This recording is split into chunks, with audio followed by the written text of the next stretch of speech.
I still remember the exact moment my world fell apart. Madison sat across from me in our favorite coffee shop. Her hands were wrapped around a cup, while mine shook beneath the table. "We need to talk." The words hit me like a warning. "What happened?" I asked. She looked away. "I think we've grown apart." I stared at her. "What does that even mean?" "It means we're different people now." "Madison, we've been together 4 years." "I know." "Then talk to me. Tell me what's wrong."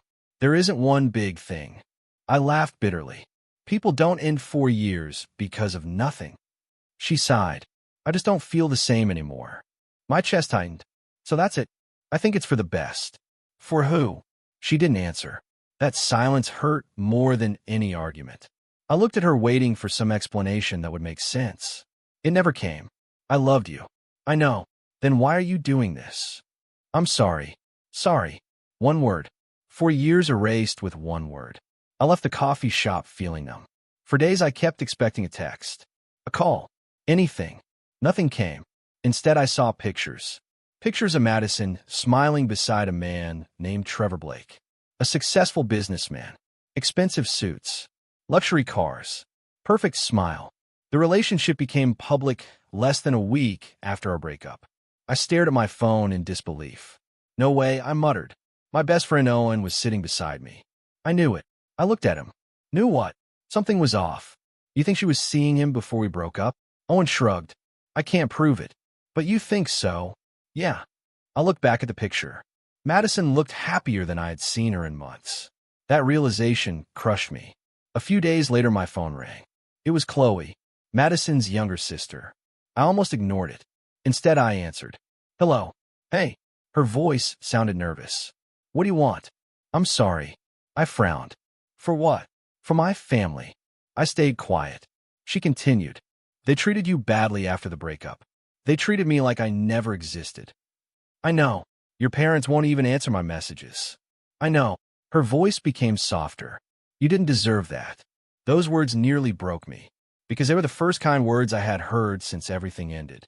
"Thank you," I said quietly. "I just wanted you to know not everyone thinks you're the bad guy." After the call ended, I sat alone in my apartment. The silence felt unbearable. Every corner reminded me of Madison. Every song reminded me of her. Every memory hurt. At work, things got worse. I missed deadlines. I made mistakes. One afternoon, my manager pulled me aside. "Are you okay?" "Yeah." "No, you're not." I forced a smile. "I'll be fine. You need to get yourself together." He wasn't wrong, but I didn't know how. Most evenings I stayed home. I ignored messages. I avoided friends. I spent hours scrolling through old photos, trying to understand where everything went wrong. One Friday night, someone started pounding on my door. I opened it and found Owen. "You look terrible." "Nice to see you too." He pushed past me. "This ends tonight." "What ends?" "The pity party." I roll my eyes. "Leave me alone." "No." "I'm serious." "So am I." He tossed a jacket at me. "Get dressed." "Why?" "Networking event." "I'm not going." "Yes, you are." "Owen." "No excuses. I don't want to talk to people." "Exactly why we're going." 30 minutes later, I found myself standing inside a crowded hotel ballroom. I hated every second of it. Owen grinned. "See? You're alive." "Barely." "Stop complaining." People talked and laughed around us. I felt completely out of place. Then a woman approached our table. She looked confident, focused, the type of person who seemed comfortable anywhere. "Mind if I sit here?" she asked. "Go ahead," Owen said. She smiled. "I'm Emma Collins." I introduced myself. She studied me for a moment. "Tough week." I laughed. "That obvious?" "Very." Owen pointed at me. "His girlfriend dumped him." "Owen." "What?" "It's true." Emma raised an eyebrow. "Recently, a few weeks ago, and you're still miserable." "Thanks. I'm not judging." She leaned back. "I'm observing." I shook my head. "You sound like a therapist." "No, just someone who hates seeing people waste their lives." Her words caught my attention. "What does that mean?" "It means your ex left." I looked away. Emma continued. "That sucks." "Yeah, but she's gone." I didn't answer. "Tell me something." "What?" "If she walked in here right now, would your entire mood depend on whether she smiled at you?" I hesitated. Emma nodded. "That's the problem." I frowned. "You don't even know me." I know enough.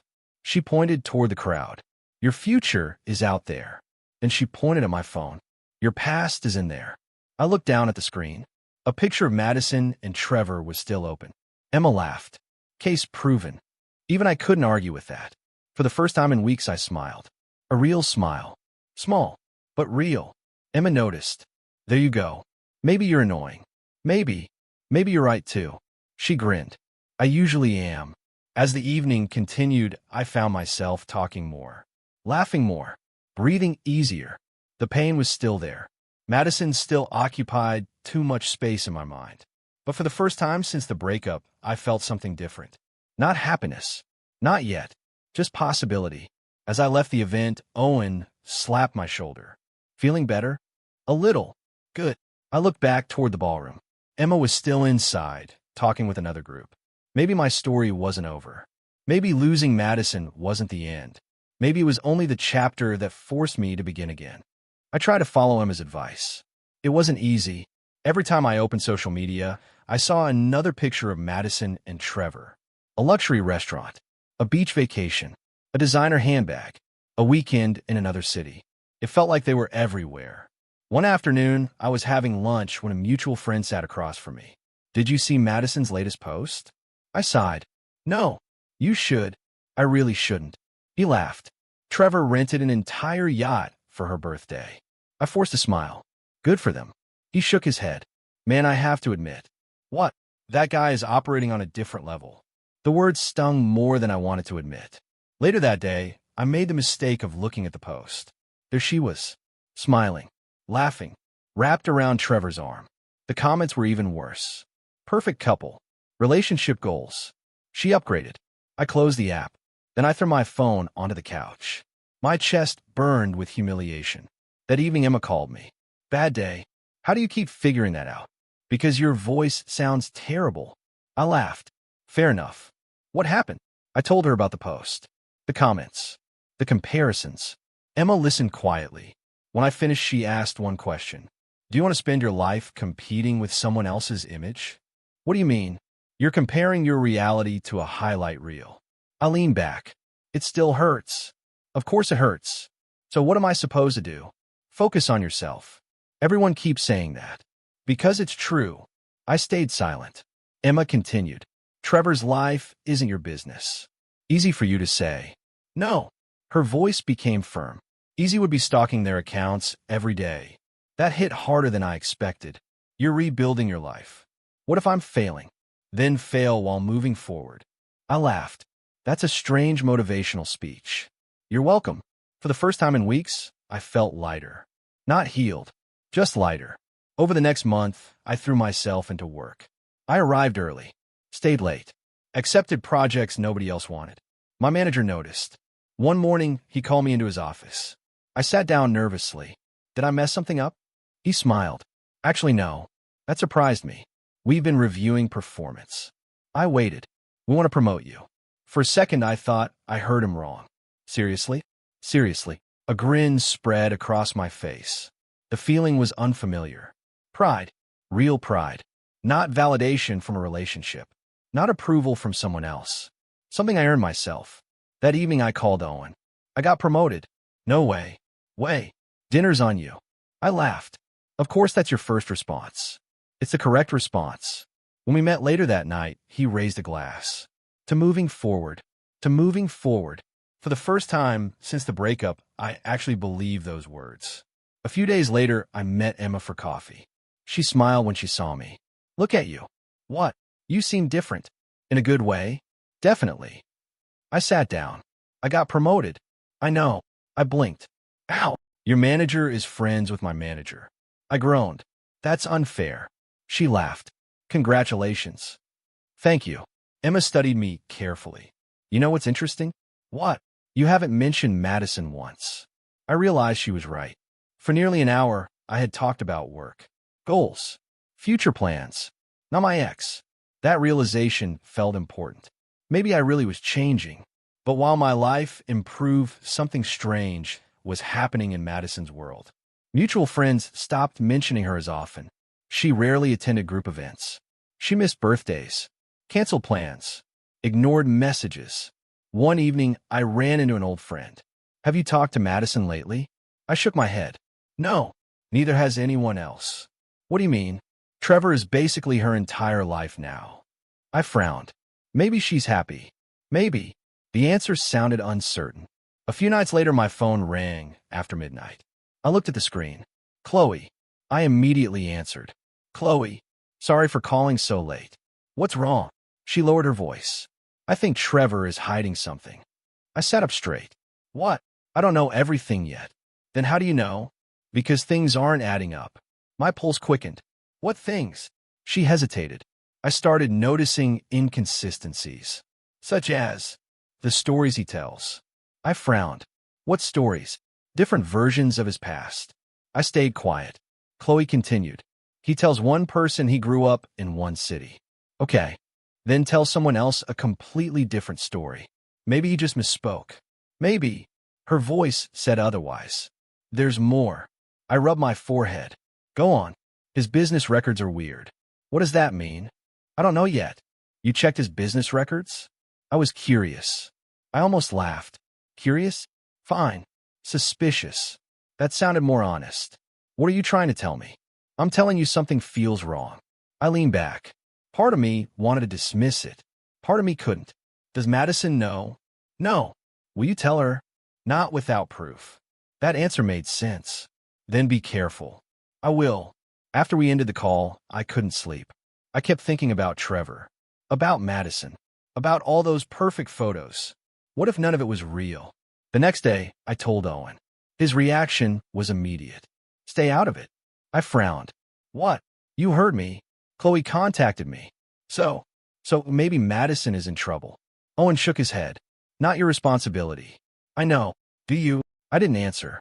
He pointed at me. Listen carefully. I'm listening. If Trevor turns out to be a liar, that's between him and Madison. What if she gets hurt? Owen sighed. She made her choice. Those words stayed with me. Because deep down I knew he was right. And yet I couldn't completely let it go. A week passed. Then another. Life continued moving forward. Work was great. Emma remained a constant source of encouragement. Owen kept me grounded. Everything should have felt normal. Then my phone buzzed late one night. A message from Chloe. Only 3 words. I found proof. My stomach dropped. I called her immediately. She answered on the first ring. What happened? Her breathing sounded shaky. I was right. About what? Everything. My heart pounded. What did you find? There was a long silence. Then Chloe finally spoke. The man Madison is dating isn't who he says he is. The fear in her voice told me this was far worse than any of us had imagined. And for the first time, I realized Madison might be standing at the edge of a disaster she couldn't even see. Everything exploded 3 days after Chloe called me. I was sitting at my desk when my phone started vibrating nonstop. Messages, calls, notifications. At first, I ignored them. Then Owen called. Tell me you've seen it. Seen what?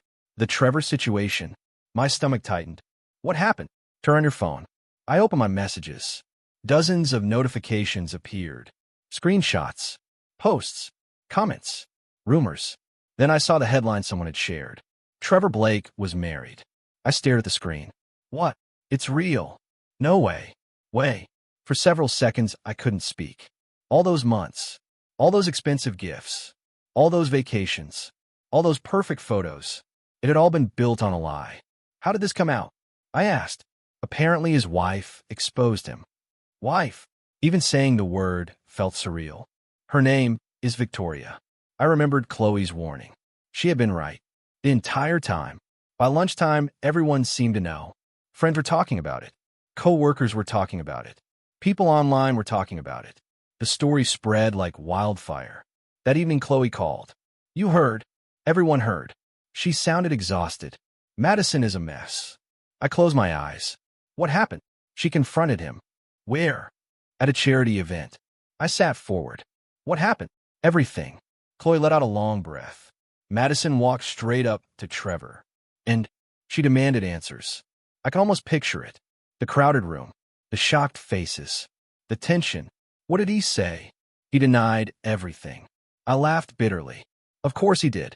Then Victoria arrived. My chest tightened. His wife. Yes. What happened next? There was silence. Then Chloe answered. Victoria destroyed him. I listened carefully. She showed documents, marriage records, photos, messages, years of evidence. I shook my head. Unbelievable. He couldn't talk his way out of it. Not this time. I thought about Madison. The humiliation must have been unbearable. What did she do? She cried. The answer hit harder than I expected. Not because I still loved her, because I remembered loving her. I remembered the woman I thought she was. And now that woman had become another victim of Trevor's lies. There was something else, Chloe said. What? Victoria already knew about other affairs. I frowned. Other women? Several. The room suddenly felt colder. Trevor hadn't just lied. He had built an entire life around deception. Madison wasn't the only one. No. After the call ended, I sat quietly for a long time. Part of me felt vindicated. Part of me felt sad. Mostly I felt relieved. Relieved that none of it was my problem anymore. The next morning, Emma joined me for coffee before work. You've been thinking about it. I laughed. Am I that obvious? Very. I told her everything.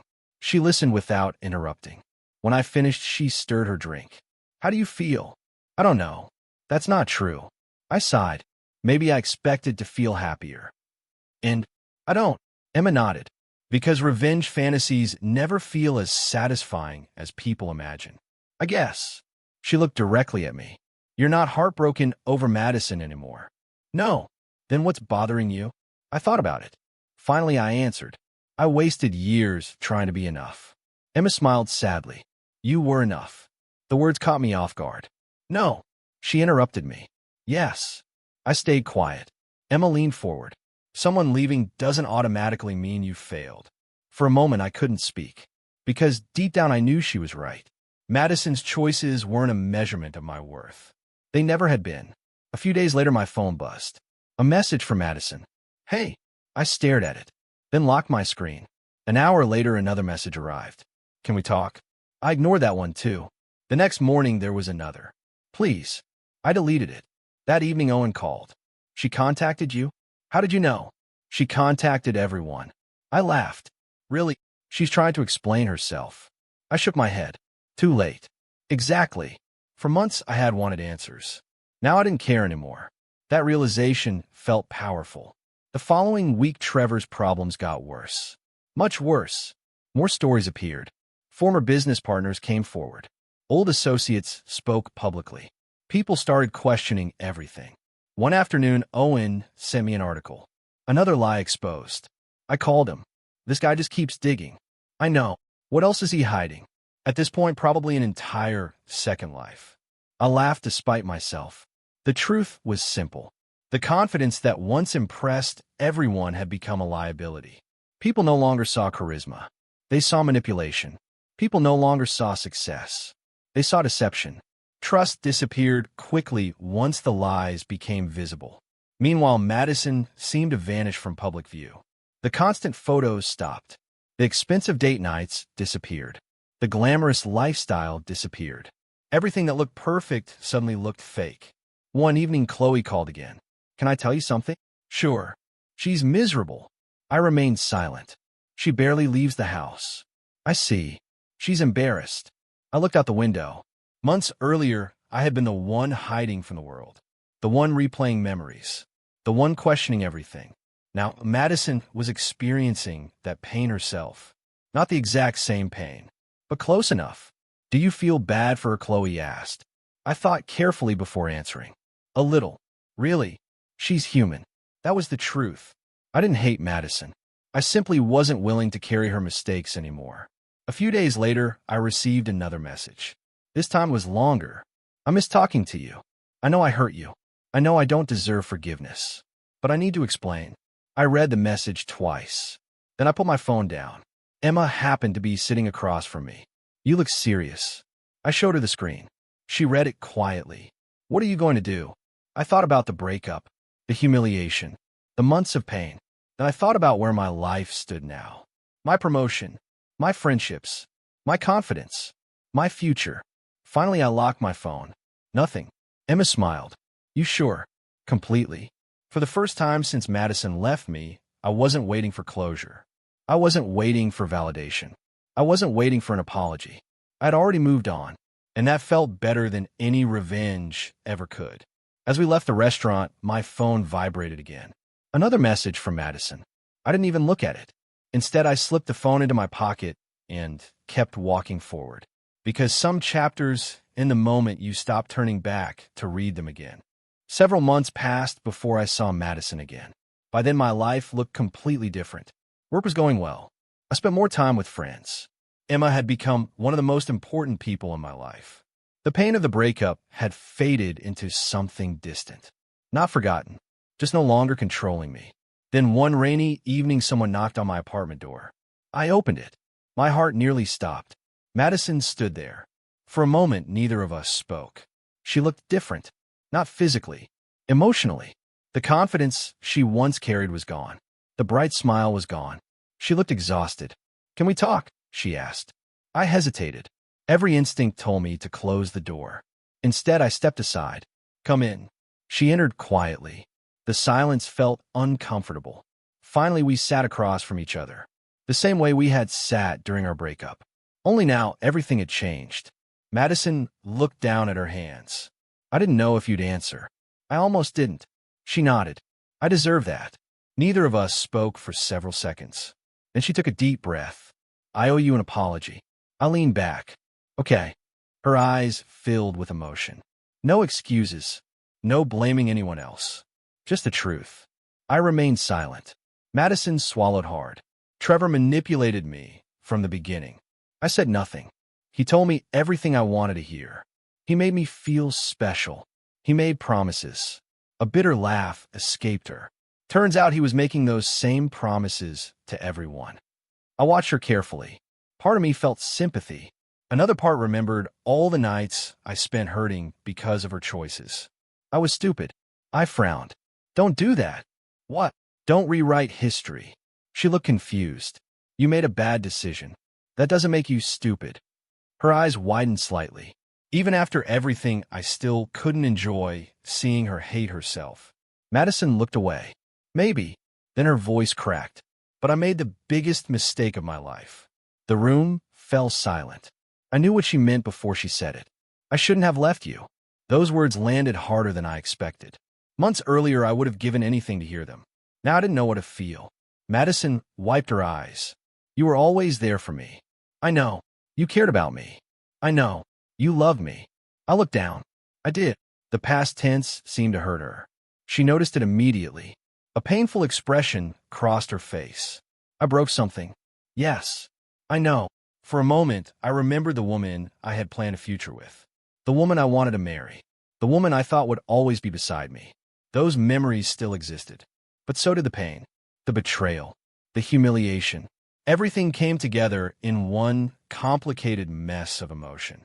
Madison looked directly at me. "I want another chance." I closed my eyes. There it was. The thing I had known was coming. "Madison, please hear me out." I didn't interrupt. "I know I don't deserve it. I know I hurt you. I know I destroyed your trust." Tears filled her eyes. "But I love you." The words echoed through the room. Months ago, they would have changed everything. Now they only made me sad. After she left, I called Owen. His reaction was immediate. "Absolutely not." I sighed. "I haven't agreed to anything." "You better not." "Owen." "No." He sounded more serious than usual. "Do you remember what you were like after she left?" I stayed quiet. "Because I do." His voice softened. "You were destroyed." "I know." "You stopped eating." "I know." "You stopped living." I rubbed my forehead. "I remember." "Then don't forget." Those words stayed with me after the call ended. The next day, Chloe called. Apparently, Madison had spoken to her. "She went to see you." "Yeah." "How did it go?" I laughed. "Complicated." "That sounds right." I hesitated. Then I asked the question on my mind. "Do you think she means it?" There was no hesitation. "Yes." "Really?" "Absolutely." I leaned back. "How can you be sure?" "Because I've never seen her like this." Chloe's voice became softer. "My sister genuinely regrets what she did." I believed her. That was part of the problem. If Madison were lying, this would be easy. But she wasn't. She truly regretted everything. A few days later, I met Emma for lunch. The moment she sat down, she noticed something was wrong. What happened?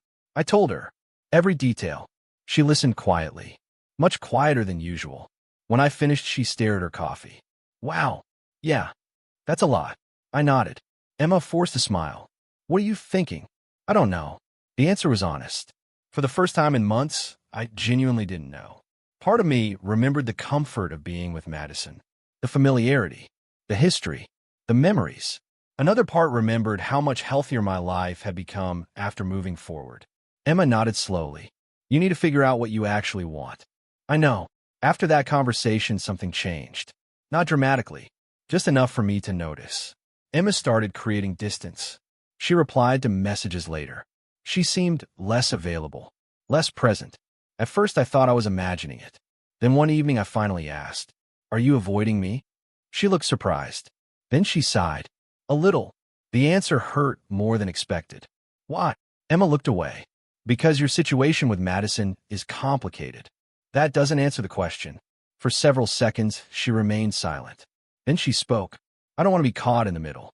I understood what she wasn't saying. And somehow that realization made everything even more confusing. Over the following weeks, I felt trapped. Every direction seemed painful. The past stood in front of me, wearing Madison's face. The future felt uncertain. For the first time in months, I questioned everything. Then one evening, Madison visited again. This time the conversation felt calmer, less emotional, more honest. We talked for nearly 2 hours. About mistakes, about regrets, about everything that happened. Eventually, silence settled between us. Madison looked at me carefully. As if searching for an answer, she couldn't find herself. Then she asked the question that changed the entire room. The question neither of us had been brave enough to ask. If I had never met Trevor, would we still be together today? I opened my mouth, then stopped. Because for the first time since she returned, I realized I wasn't sure what the answer was. Madison's question followed me everywhere. If I had never met Trevor, would we still be together today? At first I thought the answer was simple. Then I realized it wasn't. For days, I replayed our relationship in my mind. The good memories, the bad moments, the arguments, the promises, everything. I wanted to blame Trevor. It would have been easy. He was a liar, a manipulator, a fraud. But the more I thought about it, the more I realized something uncomfortable. Trevor wasn't the real reason our relationship ended. One evening, I sat with Owen at our usual restaurant. You look like you're solving a murder case. I laughed.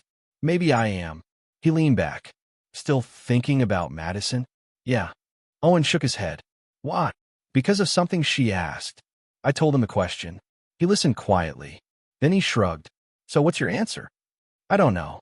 Sure you do. I frowned. No. Yes. He pointed at me. You're overthinking it. I sighed. Maybe. Owen stared at me for a moment. Then he asked something unexpected. Did Trevor force Madison to leave you? No. Did he break up with you? No. Did he make her choose him? I remained silent. Owen nodded. Exactly. His words stayed with me long after dinner ended. A few days later, I found myself sitting alone in my apartment, thinking, remembering, questioning. Then suddenly everything became clear. Trevor didn't create the problem. He exposed it. Madison didn't leave because of one man. She left because she believed something better was available. The painful truth wasn't that Trevor existed. The painful truth was that she was willing to walk away. If Trevor had never appeared, someone else eventually might have. Because the issue wasn't the man. The issue was the choice. Once I understood that, everything finally made sense. That weekend, Madison called. Can we meet? I closed my eyes. I knew this conversation was coming. Okay. We met at a quiet park the next afternoon. The weather was calm. The atmosphere wasn't. Madison sat across from me on a bench. She looked nervous. More nervous than I had ever seen her. For several moments, neither of us spoke. Finally, she broke the silence. You thought about my question? Yes. Her hands tightened together. And I took a slow breath. This wasn't easy, but needed to be honest. You asked if we would still be together if Trevor never existed. She nodded. I looked directly at her. Maybe. Hope flashed across her face. Then I continued. But that's not the whole answer. The hope immediately faded. I swallowed hard. If Trevor never existed, maybe we would still be together. I paused. But the person who left me would still be the same person sitting here now. The words landed between us like a weight. Madison didn't speak. Neither did I. Several seconds passed. Then several more. Finally, she looked away. I could see tears forming in her eyes. What does that mean? Her voice was barely above a whisper. It means Trevor wasn't the real problem. The tears started falling. I continued gently. You didn't leave because he was special. Madison lowered her head. You left because you believed something better was waiting. Her shoulders trembled. And maybe if it wasn't Trevor, it would have been someone else someday. The silence that followed felt endless. Then Madison finally spoke. I never thought about it like that. I know. She wiped her eyes. I wanted to believe everything was his fault. I understand. Because if it was his fault, then maybe I didn't ruin everything myself. Her honesty surprised me. For the first time, she wasn't making excuses. She wasn't defending herself. She was simply accepting reality. I made the choice. Yes. I hurt you. Yes. More tears rolled down her face. I kept thinking if I apologized enough, maybe things could go back. I looked down. They can't. I know. Her voice broke. But I wanted them to. For a moment, neither of us spoke. Then Madison said something that stayed with me. I thought love would wait forever. I closed my eyes. Because once upon a time, I had believed that too. But life didn't work that way. People changed. Relationships changed. Opportunities disappeared. Choices had consequences. And some doors closed permanently. Madison looked at me. Do you still love me? The question hurt. Not because I didn't know the answer. Because I did. I cared about her. I always would. But love wasn't enough anymore. I want you to be happy. Her expression fell. That wasn't the answer she wanted. But it was the truth. A few minutes later we stood. The conversation was over. Neither of us needed to say it aloud. Madison gave me a sad smile. I guess this is goodbye. I nodded. I guess it is. Then she walked away. This time I didn't stop her. This time I didn't want to. That evening I called Emma. She answered immediately. Hey. There was an awkward pause. Then she laughed. Okay, something's going on. I smiled. Maybe. What happened? I told her everything. The meeting. The conversation. The goodbye. When I finished, she remained quiet. Then she asked softly, how do you feel? I looked out my window. For the first time in a very long time, I felt peaceful. Free. Emma didn't speak for several seconds. Then I heard her smile through the phone. I was hoping you'd say that. I laughed. Emma. Yeah? Would you like to have dinner with me this weekend? There was a brief silence. Then came the answer. I'd love to. After the call ended, I sat alone for a while.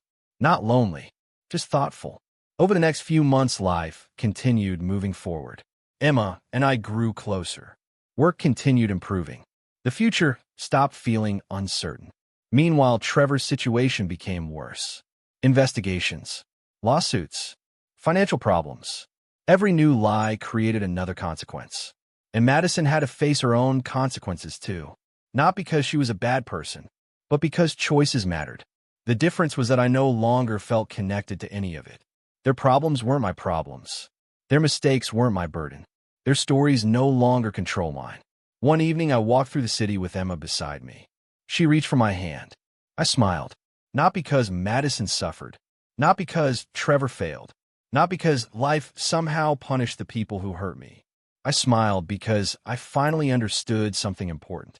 Moving forward is sometimes the greatest victory. Not when the people who hurt you lose. Not when karma finally arrives. But when their choices no longer have the power to decide your happiness. And for the first time in a very long time, my happiness belonged entirely to me.